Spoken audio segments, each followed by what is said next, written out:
हरियाणा के जिले सोनीपत के विश्वास गृह में बीते बुधवार को बीजेपी नेता बबीता फुगाड़ पहुंची। इस दौरान उन्होंने कहा कि किसान लगातार विरोध कर रहे हैं और किसानों का विरोध करना ठीक है, लेकिन किसी पर हमला करना तो गलत है। सरकार उनकी बात सुन रही है और लगातार बातचीत भी कर रही है। हम भी तथ्य के साथ बात करना चाहते हैं।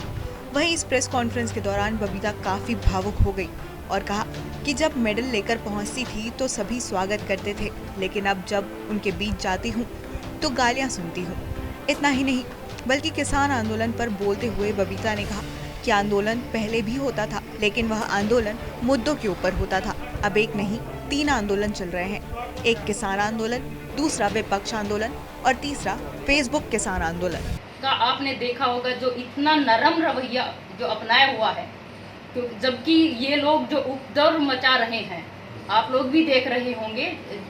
मैं उपद्रवी ही कहूंगी जिन लोगों ने हमारे देश के तिरंगे को अपमान पहुंचाया है, और जो लोग इस तरह का उपवाद जो आप गांव-गांव में देख रहे होंगे, तो वो किसान नहीं हो सकते।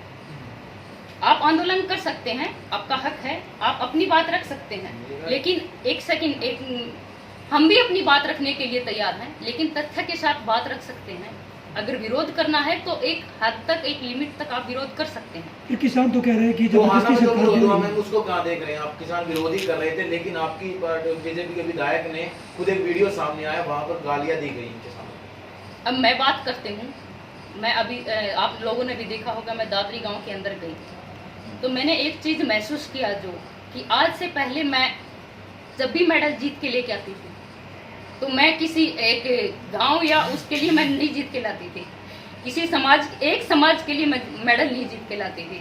लेकिन तकलीफ होती है कि जिन लोगों ने इतना प्यार, इतना सम्मान दिया है, आज अगर मुझे उनके बीच में जाते हुए जब मुझे गालियां सुननी पड़ती हैं, मेरे बच्चे के ऊपर मुझे सुनना पड़ता है, मेरे माँ बाप के लिए मुझे सुनना पड़ता है, तो मैं देखती हूँ कि हमारा समाज जो है वो किस तरफ बढ़ रहा है।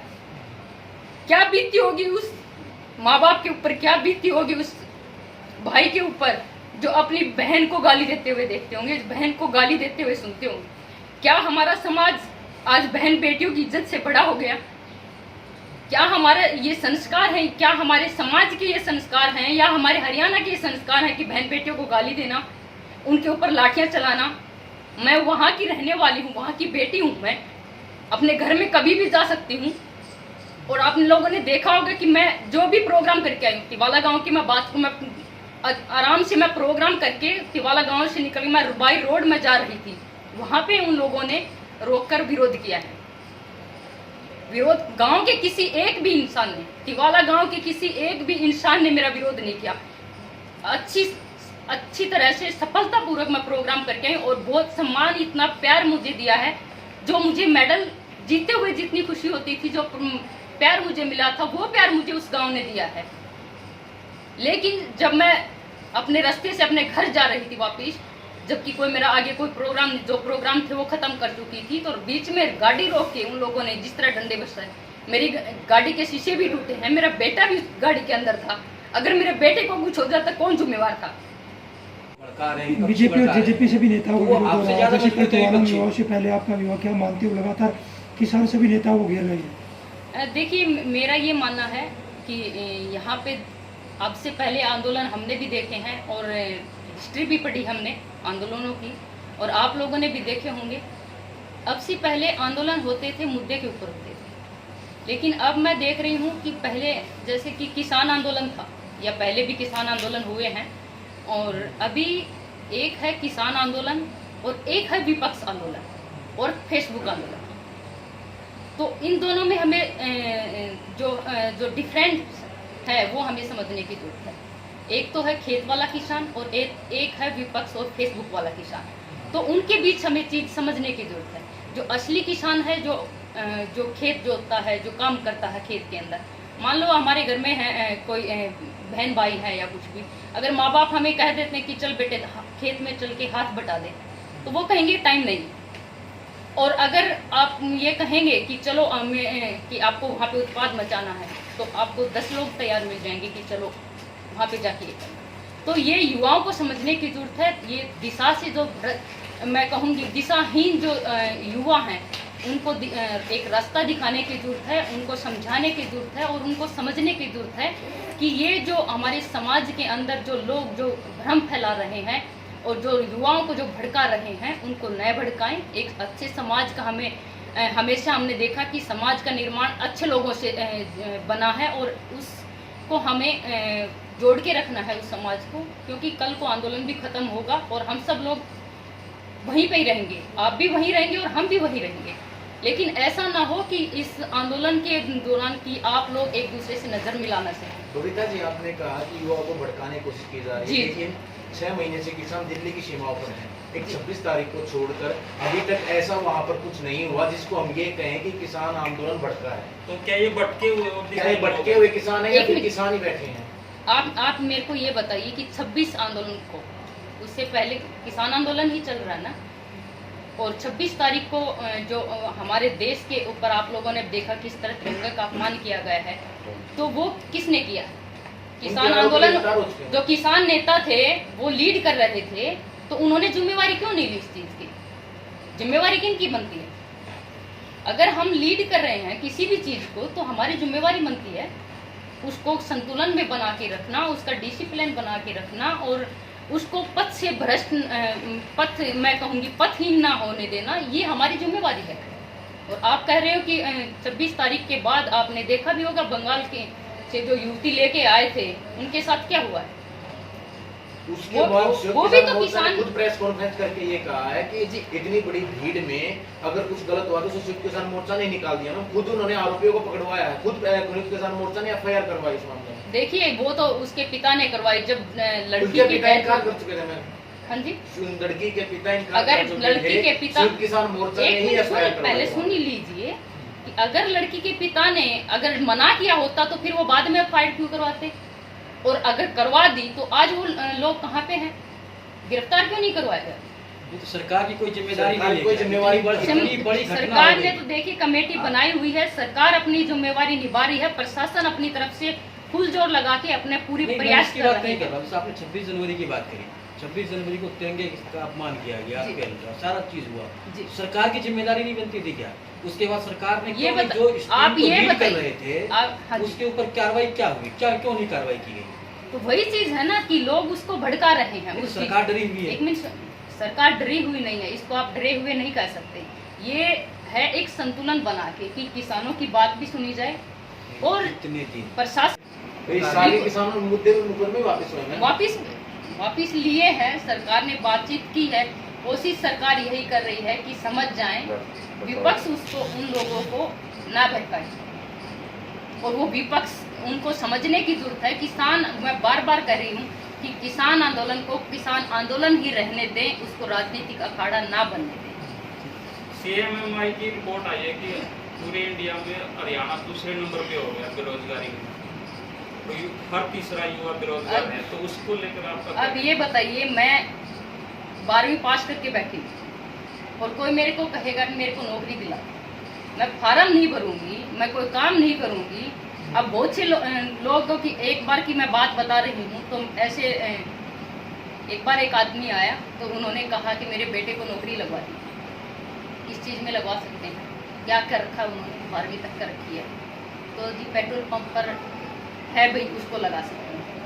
हमारे बच्चे पेट्रोल पंप पे नहीं लगे, हमारे बच्चे ने 12वीं कर रखी है, फार्म वो नहीं भरता, आगे कुछ वो खुद नहीं करना चाहता।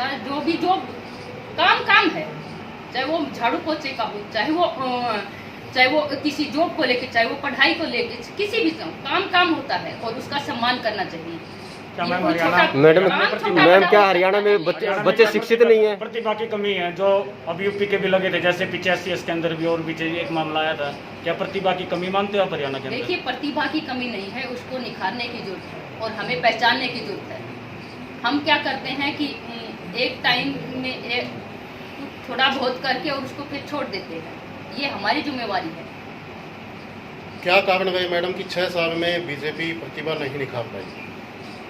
प्रतिभा कैसे नहीं निखार पाई? आपने कहा ना प्रतिभा को निखारना कैसे नहीं निखार पाई, आप बताइए। 6 साल के अंदर आप देखेंगे स्पोर्ट्स के अंदर कितना अच्छा, आज से पहले कभी पॉलिसी के अंदर जिस तरह का भेदभाव होता था कि एक नेशनल लेवल के खिलाड़ी को आपने सब इंस्पेक्टर लगा दिया और सेम आपने एक कॉमनवेल्थ मेडलिस्ट को भी इंस्पेक्टर लगा दिया, तो वो तो आपने दोनों खिलाड़ियों के बीच में ही आपने झगड़ा कर दिया, उनके बीच में ही ये तो आपने लड़ाई करवा दी।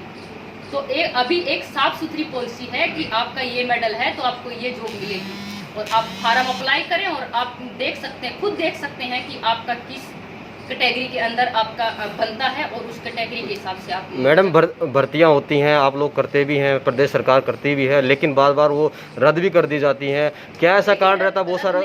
आपने देखा भी होगा अभी कि ओलंपिक के लिए जो स्टेट की जो पॉलिसी है कि ओलंपिक कोटा जो भी खिलाड़ी पा जाते हैं तो उनको ओलंपिक में तैयारी के लिए, ओलंपिक की तैयारी के लिए उनको 5 लाख एडवांस में दिए जाए। मैम उनके अकाउंट में जा चुके हैं। मैम आप एक स्पोर्ट्स पर्सन हैं, हमें पूरे वर्ग की बात कर रहे हैं क्योंकि आप राजनीति के अखाड़े में कूद चुकी हैं और लगातार सक्रिय भी हैं। हम एज ए स्पोर्ट्समैन आपसे बात नहीं कर रहे, हम एक राजनीतिक एंगल से आपसे बात कर रहे हैं कि राजनीतिक स्तर पर आप क्या देखते हैं कि हरियाणा दूसरे नंबर पर जाकर टिक गया है, कि बेरोजगार इतनी ज़्यादा है, आप कह रहे हैं प्रतिभाओं की कमी है, उसको निखारने की आवश्यकता, फिर ऐसी कमी कहाँ रह गई? बच्चे second number, Haryana second number पर पहुँच गया। देखिए वो तो देखिए हम लोग, वही तो मैं बता रही हूँ, सरकार अपनी तरफ से पूरी कोशिश कर रही है। अभी आपने देखा भी होगा कि कोरोना काल के दौरान जो लड़कियां या जो बच्चे अपने माँ बाप को खो चुके हैं, तो सरकार ने उनके लिए भी प्रावधान किया है और उनको बहनों के और एक सम्मान के तौर पे उनको जो है प्रोत्साहन दिया गया है। ठीक है। लगा है उससे क्या मानते हैं कि कुश्ती की कहीं साख खराब हुई है? आगे जो युवा पीढ़ी, देखिए अभी जो भी फैसला लेगा कोर्ट लेगा और कोर्ट का जो निर्णय होगा हमें मंजूर होगा, हम यही मानते हैं। नहीं, कुश्ती की साख कहीं ना कहीं खराब। देखिए कुश्ती की जो है हर पहलवान जो भी होगा वो देखिए अपने एक चीज़ में देखता है कि हमें ओलंपिक का सपना वो देख के चलता है और वो उसी को देख के मेहनत करता है। अगर कहीं भी कोई खिलाड़ी की वजह से या हमारी वजह, किसी को भी अगर कहीं चोट पहुँचती है तो देखिए वो सबको चोट पहुँचती है, किसी एक को चोट नहीं पहुँचती। मैम हमारा एक सवाल है कि जब बातचीत चल रही थी किसानों के साथ, 4 जत्थेबंदी जा रहे थे, उस समय पे केंद्रीय मंत्री ने ये कहा कि हम खुद मान रहे कि कमी रही है 80% तक, हम लंबी बातचीत दौर रहेगा। क्या किसानों को समझाने में और किसानों को और आगे ज़्यादा समझाने में दिक्कत नहीं आएगी? सरकार को ज़्यादा विरोध सहन नहीं करना पड़ेगा? देखिए मेरे को मैं ये बताऊंगी कि किसानों को समझाना मुश्किल नहीं है, किसानों को समझाना मुश्किल नहीं है। मुश्किल है तो विपक्ष वाले किसान और फेसबुक ये किसानों को समझाना मुश्किल है। मैम आपके अनुसार विपक्ष और जो दूसरे दल के किसान वो वही मैं एक चीज और मैं कहूँगी इसके ऊपर कि जो कहते हैं कि मूर्ख होता उसको समझाया जा सकता है, लेकिन अनपढ़ होता है उसको भी समझाया जा सकता है, लेकिन जो अभिमानी होता है ना उसको समझाया नहीं जाता। तो किसान जो है वो भोला भाला किसान है और भोले भाला किसान अपनी बात रख के और बहुत अच्छे तरीके से किसान जो है वो बहुत इज्जत करता है और वो कभी भी नहीं चाहता कि उसके देश के, उसके तिरंगे के ऊपर कभी आ जाए। वो ऐसी हरकत कभी नहीं कर सकता, और चाहे वो बेटी हो या बहन हो, वो उसकी इज्जत अच्छी तरह से करना जानता है। मैम जो हठधर्मिता है सरकार कर रही है, किसान कर रहे हैं। देखिए ये मैंने नहीं कहा, मैंने ये कहा है कि किसानों को समझाया जा सकता है, क्योंकि किसान भोला भाला किसान है, उसको पहला फुसला के ही यहाँ पे उन लोगों के बीच में भ्रम फैला के ये चीज़ फैलाई गई है। तो उस भ्रम को दूर करने के लिए सरकार अपनी पुरजोर कोशिश कर रही है, और जो भोले भाले किसानों को बहकाया जा रहा है, हम कोशिश कर रहे हैं कि उनको समझाएं और बात तथ्य के सामने। आपके अनुसार किस प्रकार किसानों से बातचीत की जा सके ताकि जल्दी हल हो? बिल्कुल, देखिए सरकार कोशिश कर रही है, बातचीत करेगी और अब तक भी की है, और इसका समाधान जो है सरकार जल्द निकालेगी। नई रिपोर्ट आई है, एक नई रिपोर्ट आई है, हिसार में भी विरोध हुआ, आज टोहाना में किसान इकट्ठे हुए हैं, लगातार लाठीचार्ज हिसार में भी हुआ और कल की नौबत आ गई। देखिए आप ये कह रहे हो कि लाठीचार्ज हिसार में हुआ, आप कह रहे हो ना हिसार में हुआ, आपने गुरनाम सिंह चंदूनी जी का बयान भी सुना होगा, वो खुद इस चीज़ को एक्सेप्ट कर रहे हैं कि जो लोग थे उन्होंने डीएसपी जो वहाँ के थे उनके ऊपर ट्रैक्टर चढ़ाने की कोशिश की। अब किसी आदमी को आप मारने की कोशिश करोगे तो फिर आप सोच सकते हैं कि आप क्या। सवाल ये नहीं है, सवाल ये है नहीं, कि सवाल लगातार किसान विरोध कर रहे हैं, तो क्या सरकार के अब ये बताओ, आज ये जायज है किसानों का नहीं है? आप ये बताइए, मेरे ऊपर कोई ट्रैक्टर चढ़ाएगा तो मैं क्या करूँ? अपनी जान में अपनी, आप लोग देख लीजिए वीडियो के अंदर भी हैं, वो विपक्ष वाले अगर नहीं हो तो मैं जो कहोगे मैं देने के लिए तैयार हूँ। विपक्ष के लोग उस वीडियो के अंदर हैं, आप उस वीडियो के अंदर देख लीजिए, वहां पे जांच पड़ताल कराइए।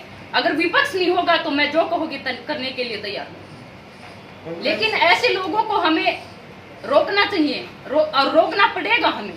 हम अपने घर में जब मर्जी जाएंगे, जब मर्जी आएंगे, वो हमारा घर है, हमारा परिवार है, जिन्होंने हमेशा हमें सिर पे बैठा के रखा, इतना प्यार दिया। ऐसा क्या हो गया, ऐसा क्या कर दिया मैंने कि आज मुझे मेरे ही घर के अंदर काले झंडे मुझे दिखाने पड़ रहे हैं? क्या ये यही हमारे संस्कार हैं? क्या ये हमारे संस्कार हैं? क्या ये हमारे किसान जो हैं, भोले भाले किसान, वो हमें काले झंडे दिखा सकते हैं? ये सोचने की बात है। बेटे क्या समाधान मानते हो आप इसका, इस समस्या का क्या समाधान है? विरोध लगा हुआ है, देखिए सरकार से कोई बात नहीं हो रही है। नहीं, सरकार अपनी तरफ से पुरजोर कोशिश कर रही है। एक चीज हमें समझने की जरूरत है, जो 40 जो किसान जो जाते हैं, 40 लोगों के बीच में आप भी देखते होंगे, कभी सहमति हुई है किसी चीज की? अगर हाई कोर्ट या सुप्रीम कोर्ट भी अगर कोई फैसला सुनाता है, 3 या 5 जज होते हैं उसके अंदर। आप 3 या 5 लोगों की कमेटी बनाकर भेज दीजिए, अगर कल ही उसका फैसला न हो जाए तो मेरे से जो कहोगे वो करने के लिए बुलाएगा, तभी तो किसान जाएंगे। मैम, किसान खुद एक बार लेटर लिख चुके हैं कि हमें बातचीत के लिए बुलाया जाए। देखिए, सरकार बातचीत कर रही है, और बातचीत से ही समाधान निकलेगा। आप लोग भी देख रहे हैं, बातचीत से ही समाधान निकलेगा। लेकिन किसान आंदोलन को राजनीतिक अखाड़ा ना बनाए। मेरी ये रिक्वेस्ट है कि किसान आंदोलन को किसान आंदोलन ही रहे तो बेहतर है, उसको राजनीतिक अखाड़ा ना बनाए। अगर किसान आंदोलन है तो उसके अंदर और दूसरे विपक्ष के नेताओं को एंट्री जाने की इजाजत क्यों है? सिर्फ किसान होने चाहिए ना वहाँ पे। अगर आप किसी भी नेता को नहीं जाने देते तो वो किसान आंदोलन है। आप विपक्ष को बुला रहे हैं, आप किसी भी कांग्रेस के नेता के लीडर को बुला रहे हैं वहाँ पे, और आप दिखा रहे हैं कि साफ तौर पे राजनीति है। मैम, ये तरफ से कोई कमी है कि किसानों की कोई कमी है? कमी देखिए, कमी जो भी होगी तो बातचीत से ही वो सुलझ सकती है वो चीज़ें, और बातचीत से ही इसका समाधान है। अगर कोई चीज़ हमें ठीक नहीं लग रही तो हम एक दूसरे से डिबेट करेंगे, तथ्य के ऊपर डिबेट करेंगे। ये नहीं है कि बस ये चीज़ गलत है तो गलत, मैं बोल दिया कि ये चीज़ गलत है तो गलत है, ऐसा नहीं होता है। तथ्य के ऊपर बात करना और अपने जो विचार है वो सामने रखना। लेकिन अपने विचार रखोगे तो सामने वाले के विचार सुनने की भी तो हिम्मत होनी चाहिए, सामने वाले के भी तो विचार आने चाहिए। और सॉल्यूशन तभी निकलता है जब आमने सामने दोनों अपने तथ्य के साथ विचार रखेंगे और एक साझा उनका सॉल्यूशन निकलता है कि आपकी भी बात मानी जाएगी, हमारी भी बात मानी जाएगी, तभी एक सॉल्यूशन निकलता है। पेट्रोल डीजल की कीमतों में लगातार उछाल हो रहा है। अगर आप गाँव में तो उसको कहाँ तक देखते हो आप? वही मैंने बताया कि हमारा समाज जो है वो बहन बेटियों की इज्जत करता है, और वो मेरा घर, मेरा परिवार है, वहाँ पे मैं 100 बार जाऊंगी और 100 बार आऊंगी। मेरे अपनों ने इतना सम्मान प्यार दे रखा है, मैं उसको जिंदगी भर नहीं भूल सकती। कुछ लोगों के लिए मैं अपने घर में जाना नहीं छोड़ सकती। मैडम, पेट्रोल डीजल की कीमतों में लगातार उछाल हो रहा है, और जैसे रसोई गैस पे भी ये कहते हैं शुरुआती तौर पर हर घर तक रसोई पहुंचा दी गई, लेकिन अब जो रेट हैं वो आसमान को छू रहे हैं। देखिए, पार्टी जो है वो अपने अच्छे तरीके से काम कर रही है, और ये कोरोना का दौर है, हम सब लोगों को एक साथ मिलकर एकजुट होकर इससे लड़ने की, इस महामारी से लड़ने की जरूरत है। और यहाँ पे हम राजनीति, इस टाइम पे अगर हम राजनीति करते हैं तो ये सबसे छोटी हमारी मानसिकता है। मैम, आम आदमी राजनीति कहाँ करता है? आम आदमी तो अपनी रोजी रोटी की तलाश में जुगत में। आदमी की बात नहीं कर रही मैं, राजनीति मेरा सवाल आपसे ये है, पेट्रोल डीजल की कीमतों में लगातार उछाल हो रहा है और एलपीजी गैस भी लगातार शिखर पर पहुंच रही है। देखिए, सरकार ने जो है वो हर घर, हर रसोई तक गैस सिलेंडर पहुंचाने की उनकी कोशिश है, और वो पहुंचाए जाएंगे। और जो लोगों को जो सब्सिडी वगैरह दी जाती है, गैस सिलेंडर पे भी दी जाती है सारी तरह से। और अभी आपने देखा भी होगा कि सरकार ने खाद के ऊपर भी सब्सिडी दी है।